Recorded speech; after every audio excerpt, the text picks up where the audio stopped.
ഭർത്താക്കന്മാര് ചിന്തിക്കുന്ന കാര്യമാണ് കുറച്ചുകൂടെ വിവരമുള്ളതിനെ കെട്ടിയാൽ മതിയായിരുന്നു, അത് നമ്മളെ കൂടെ കാണില്ല അത് അനുഭവിക്കാൻ വേണ്ടി, അതല്ലെങ്കിൽ അവൾക്ക് അത് ഇഷ്ടമില്ലാത്തതുകൊണ്ടാണ്, അത് സക്സസ് ആവുക തന്നെ ചെയ്യും. എൻ്റെ ഭാര്യ എന്നെ വല്ലാതെ തളർത്തുന്നുണ്ട്. ഞാൻ എന്തൊക്കെ കാര്യം അവളെടുത്ത് പറഞ്ഞാലോ, ഒരു ബിസിനസ് തുടങ്ങുന്നതിനെ കുറിച്ച് പറഞ്ഞാലോ യാതൊരു സപ്പോർട്ടും ഇല്ല. അത് ചെയ്യണ്ട, അങ്ങനെ ആക്കണ്ട, മറ്റേത് ചെയ്താൽ മതി എന്നുള്ള ഡയലോഗാണ് അവളുടെ അടുത്ത് നിന്ന് കിട്ടുന്നത്.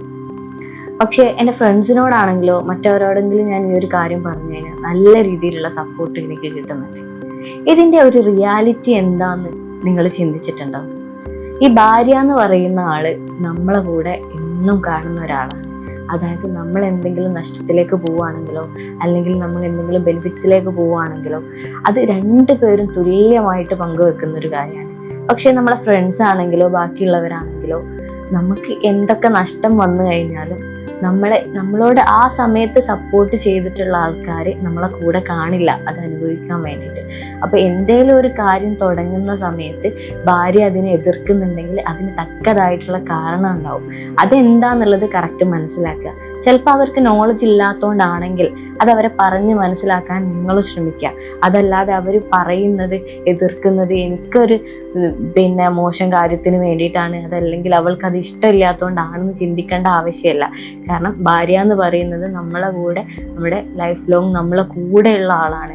നമുക്ക് എന്തൊക്കെ നഷ്ടങ്ങളാണെങ്കിലും എന്തൊക്കെ ലാഭമാണെങ്കിലും നമ്മളെ കൂടെ അനുഭവിക്കേണ്ട വ്യക്തിയാണ്. മറ്റുള്ളവരാരും നമ്മളെ കൂടെ ഉണ്ടാവില്ല.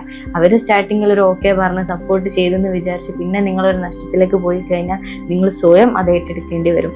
അതുമാത്രമല്ല നിങ്ങളെ ഭാര്യയും അതിൽ ലോസ് ആവുകയാണ് ചെയ്യുന്നത്. അപ്പോൾ നമ്മളെ ഭാര്യമാരുടെ ഓരോ വാക്കുകളും ശരിക്കും അതിൻ്റെ പിന്നിൽ പല കാരണങ്ങളും ഉണ്ടാവും. പലപ്പോഴും ഇങ്ങനത്തെ സപ്പോർട്ട് ഭാര്യമാരുടെ സൈഡിൽ നിന്ന് കിട്ടാതിരിക്കുന്ന സമയത്ത് ഭർത്താക്കന്മാർ ചിന്തിക്കുന്ന കാര്യമാണ് കുറച്ചുകൂടെ വിവരമുള്ളതിനെ കെട്ടിയാൽ മതിയായിരുന്നു. ഓക്കെ, അങ്ങനെയല്ല നിങ്ങൾ ചിന്തിക്കേണ്ടത്. ഭാര്യമാർ നമുക്ക് നഷ്ടപ്പെടുന്ന ഒരു കാര്യത്തിനും അവർ സപ്പോർട്ട് ചെയ്യില്ല. അതിനെന്തെങ്കിലും ഒരു പ്രശ്നം ഉള്ളത് കൊണ്ട് മാത്രമാണ് അവരെ നിങ്ങളടുത്ത് ഈ രീതിയിൽ സംസാരിക്കുന്നതെന്ന് മാത്രം നിങ്ങൾ മനസ്സിലാക്കിയിട്ട് അവർക്കും അതിൻ്റെ ഒരു സീരിയസ്നെസ് എത്രത്തോളം ഉണ്ട്, ഇതിൻ്റെ റിയാലിറ്റി എന്താണെന്ന് അവർക്കും കൂടെ അങ്ങോട്ടും പറഞ്ഞു കൊടുത്തിട്ട് നല്ല അണ്ടർസ്റ്റാൻഡിങ്ങിൽ മുന്നോട്ട് പോയി കഴിഞ്ഞാൽ നിങ്ങൾ എന്താണോ തുടങ്ങാൻ പോകുന്നത് അത് സക്സസ് ആവും. അതല്ലാതെ അവരുടെ വാക്കുകൾ എതിർത്ത് നിങ്ങൾ അവർ പറഞ്ഞൊന്നും കേൾക്കാതെ നിങ്ങളെ വഴിക്ക് നിങ്ങൾ നീങ്ങിക്കഴിഞ്ഞാൽ എന്തായാലും അത് ലോസിലേക്ക് മാത്രമേ പോവുള്ളൂ. ഓക്കെ, അപ്പൊ നിങ്ങൾ ഒരിക്കലും ഭാര്യമാരെ കുറ്റപ്പെടുത്തുന്നതിന് പകരം അവരെന്തുകൊണ്ട് അത് പറയുന്നുണ്ട്, എന്തിനാണ് അവരങ്ങനെ ചെയ്യുന്നത് എന്ന് നിങ്ങൾ മനസ്സിലാക്കുക.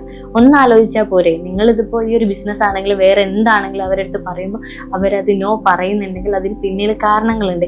പക്ഷെ നിങ്ങൾക്ക് ഇതിലൂടെ നല്ല ലാഭം കിട്ടുന്ന ബിസിനസ്സാണ്, അതല്ലെങ്കിൽ വേറെ എന്തെങ്കിലും കിട്ടുന്നതാണ് എന്ന് പൂർണ്ണമായ ബോധ്യം അവർക്കുണ്ടെങ്കിൽ അവർ സപ്പോർട്ട് ചെയ്യൂ.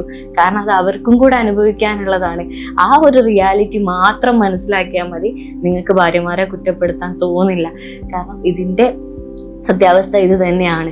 ഓരോരുത്തരും ഭാര്യമാരെ ഇങ്ങനെ കുറ്റപ്പെടുത്തുന്ന സമയത്ത് ഇതാണ് ഇതിൻ്റെ ഒരു റിയാലിറ്റി എന്നുള്ളത് മനസ്സിലാക്കിയതിന് ശേഷം അതിന് വേണ്ട പോലെ നിങ്ങൾ ചെയ്തു കഴിഞ്ഞാൽ നമ്മൾ വിചാരിക്കുന്ന കാര്യങ്ങളും നമ്മുടെ ഗോൾസും എല്ലാം നമുക്ക് അച്ചീവ് ചെയ്യാൻ വേണ്ടിയിട്ട് പറ്റും.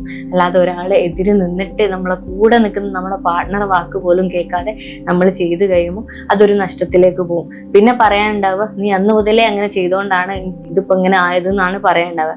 പക്ഷേ ഫസ്റ്റ് മുതലേ ഒരു ക്ലാരിറ്റി കൊടുത്ത് അതിന് വേണ്ട ഒരു സൊല്യൂഷൻ എന്താന്ന് നോക്കിയിട്ട് എന്ത് ചെയ്താലാണ് സക്സസ് ആവുകയെന്ന് രണ്ടുപേരും ഇരുന്ന് തീരുമാനിച്ചിട്ട് നിങ്ങളൊന്ന് ചെയ്തു നോക്കൂ. അത് സക്സസ് ആവുക തന്നെ ചെയ്യും. അപ്പോൾ കൂടുതൽ വീഡിയോസിനായി എൻ്റെ യൂട്യൂബ് ചാനൽ ഇപ്പം തന്നെ സബ്സ്ക്രൈബ് ചെയ്യുക. Thank you.